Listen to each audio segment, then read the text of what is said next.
जो 12 जून को जो प्लेन क्रैश की दुर्घटना सिविल हॉस्पिटल में हुए उसके बारे में मैं अभी बताना चाहूंगा कि उसमें 4 मेडिकल स्टूडेंट की दुखद मृत्यु हुई है और उसके अलावा जो रिलेटिव थे सुपर स्पेशलिस्ट के रेसिडेंट डॉक्टर थे उनके रिलेटिव के साथ टोटल डेथ अंक 9 है और 20 स्टूडेंट को इधर एडमिट किया गया था जिसमें से 11 को डिस्चार्ज कर दिया गया और जो भी स्टूडेंट अंडर गोइंग ट्रीटमेंट है वो अभी स्टेबल है आउट ऑफ बीजे मेडिकल के जो यूजी के स्टूडेंट थे वो अभी 4 के दुखद मृत्यु है।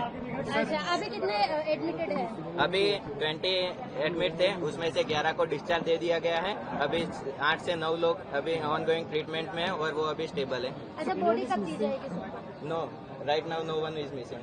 So, other than the plane passengers, how many fatalities have been reported from the ground? Do you have an estimate, sir? Up to now 21 other than the passenger and medical students, 21 dead body recovered from the site of the plane crash. So 20, who are the other people, do you know? Do you have an idea? Right now we are working on it and DNA sampling testing are working on it and it is going on at Kasoti Bhavan, BJ Medical College. After 48 hours the DNA sampling report will come and we will try to find out. DNA sampling Hindi में ही बता दीजिए, DNA sampling की प्रक्रिया कैसे होती है और body परिजनों को देने के लिए अमूमन समय कितना लगेगा? डीएनए सैंपलिंग की प्रक्रिया अभी बीजे मेडिकल कॉलेज में कसौटी भवन में चल रही है जो 48 आवर के बाद रिपोर्ट आएगी। जो 242 जितने पैसेंजर थे उनके सभी परिवारजनों के आने के बाद डीएनए सैंपलिंग के सबके रिपोर्ट आने के बाद पता चलेगा कि कैसे आगे कार्यवाही होगी। यहाँ पे अभी थोड़ी देर पहले 48 आवर कुछ परिजन आए थे, गुस्सा थे, उनके लिए क्या कहेंगे? तो अभी डीएनए सैंपलिंग में 48 आवर लगेंगे और ये अभी इतना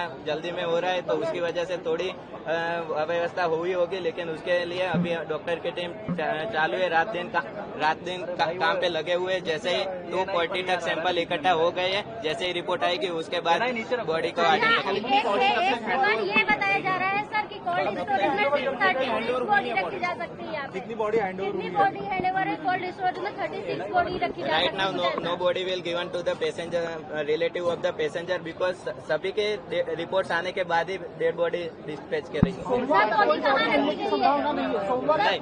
पूरे रिपोर्ट आने के बाद ही पीएम रूम से और पुलिस परमिशन के साथ ही बॉडी को डिस्पैच किया जाएगा। डीएनए सैंपलिंग में क्या दिक्कत आ रही है? 48 आवर्स दिक्कत क्या आ रही है सर, जिस वजह से टाइम लग रहा है सर? रिलेटिव आ रहे हैं, रिलेटिव आने के बाद सभी के सैंपल आने के बाद कर सकते हैं कि एक रिलेटिव आ गया उसके सैंपल के बेसिस पे बॉडी नहीं होंगे, इसलिए जो डीएनए सैंपल लेके गए उनको कितना समय लगता है? जल्दी नहीं हो सकता है कि डीएनए 48 आवर्स तो 72 आवर्स लगते हैं। लेकिन जिन्होंने सबसे पहले डीएनए सैंपल दिया था उनके सैंपल्स कुछ आए हैं रिपोर्ट? वो 242 पैसेंजर के साथ जिसके रिपोर्ट आएंगे वो एक साथ ही उनको किया जाएगा, क्योंकि वो अगर ह्यूमन एरर अगर मिसमैच। कितनी बॉडी मिली?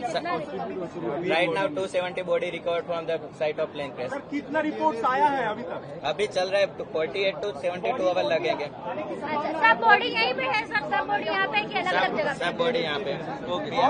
और बॉडी मिलेंगी?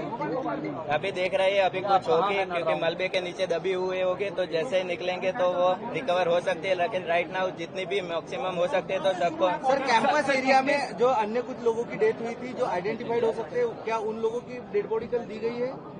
नहीं, अभी वो चल रहा है, उनकी प्रोसेस अभी चल रही है क्योंकि रिलेटिव आएंगे उसके बाद। मैचिंग के लिए कितने सैंपल्स चाहिए डीएनए के? एक रिलेटिव से नहीं हो सकता, आप बोल रहे थे, कितने सैंपल्स चाहिए सर? सभी पैसेंजर के रिलेटिव के सैंपल आने के बाद ही, क्योंकि वो अगर मिसमैच हुआ तो किसी का कहीं पे इसके लिए तो कितने मिनिमम समय है क्या? पूरी जो जितने पैसेंजर थे सबके रिलेटिव के सैंपल आएंगे उसके बाद।